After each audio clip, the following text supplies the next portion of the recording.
Hey guys, it's Heather Tankersley here, and today I want to talk to you a little bit about getting your home ready for sale. So we're going to cover this in 3 different short videos so that it doesn't take too long at any one phase, and you kind of do each of them in phases anyway. So the 3 stages are kind of editing or decluttering, whatever you want to call it, but we're kind of cleaning the canvas, if you will. The second is a deep clean, and that's getting into all the nooks and crannies that might have been, missed out over the months or years before. And then the third is going to be adding emotion and kind of giving it that staged look feel that everybody's excited about and the homes that people want to buy. So today we're going to take just a minute and talk about editing your home.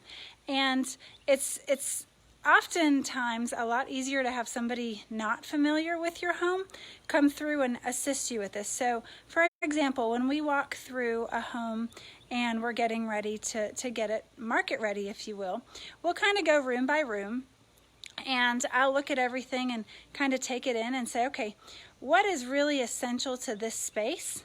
And then what is something that walking through the home I don't really want to see, I don't need to see, it doesn't add value to that particular room. Now, the first thing I'll always tell people is anything that you don't need for the next, let's say, 30 days, let's plan to pack that up and get it out of the space so that you don't have to worry about that in the future. Plus, you'll be doing some initial legwork for the eventual packing when it's time to move anyway.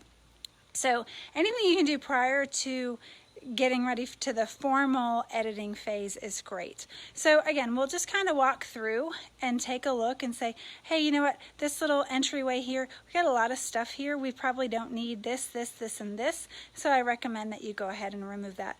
And we'll go room by room and let's get your kitchen counters as clean as possible. And if you've got a lot of things on your dining room table, let's clean off the settings so that it's just as simple as it needs to be, but tasteful. So then we'll literally just go room by room by room and take out anything that isn't necessary to your day-to-day living, and or that is not ideal or not something that's going to excite a buyer. Because when we're selling a house, we're really selling emotion. We're not selling the 4 walls and the roof and all the things that come with a house. We're selling emotion. So when folks walk through your house, our goal is to convey a certain emotion that makes them fall in love with your home. So the first piece of that is really just getting rid of everything. And if I were to walk you into my home, I'm far from being ready to put my home on the market, because we have stuff everywhere. If you have little kids, this is a great time to say, hey, we're gonna just do a big clean out, guys. What toys are we not using? What are we using? And just get everything that you possibly can up and out of the space. So that's kind of phase 1.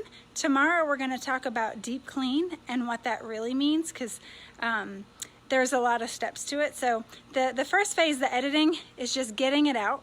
So go through each room, clean out as much as you can, and then go through it again and start from scratch and try to take out, I would say, depending on the room, I would say try to take out 10 to 20% of what's in the room now.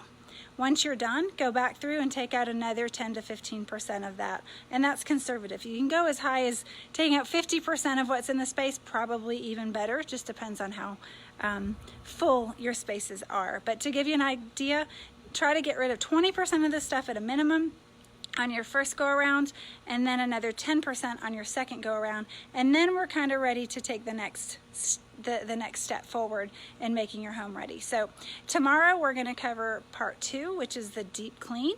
And until then, and I'll talk to you soon.